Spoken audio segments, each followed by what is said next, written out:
Munnayuganda okujja n'abanja ruling mwe gye mwasala nga takutte ejjinja talina muggo azze buzi kubagamba nti bannange ruling gye mwasala mwe gye mugamba nti ntuufu gy'ate gye mukwekereza tuginonye ate era n'omukwata n'omusindika wansi w'ebimotoka bya poliisi kati bali mu kaduukulu ku CPS. Tulina otegeera nti bannayuganda tulina obbawa eddembe lyabwe ery'obwebange okumanya nti ono ye mukulembeze gwe twagala, ono tetumwagala, tutambule bwe tuti, tukole bwe tuti.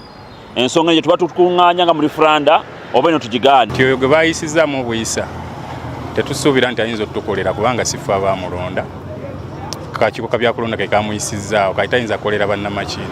Abantu 11 omuntu wa movement yekka yalina ebipapula ebimukkiriza okwesimbawo.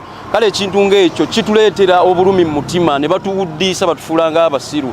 Bandageyo ombaka parliament omu WNRM yoba LC5 oba kansala gwe bajje mu lukaano naye okuva olw'ama nomination zonna bagenze bajjayo ababaka ba parliament aba National Unity Platform. Katwebuuza ddala lwaki electoral commission oba lwaki etteeka diwa omwaganya oyo yali unopposed okulangirirwa ne tutegeera nti katulina okuvayo tusabe parliament eteekewo ennongoosereza nti omumaka ne wanaabeera unopposed wabeerewo akakwakuliza akagamba nti aweze 50+1 votes agende mu kulonda. Ebibiina nabyo birina okwetunamu n'ebigamba nti naye omuntu gwe tugira omulimu agusobola obusobozi abulina ku level eyo ebyetaagisa abirina oba nedda. Ebibiina birina okubeera nabyo genuine, birina okubeera honest enough ne bigamba nti enkola gye tugenda okuteekawo ereme kulekawo situation yonna eyinza okuleetera omuntu okuva mu lwokaano.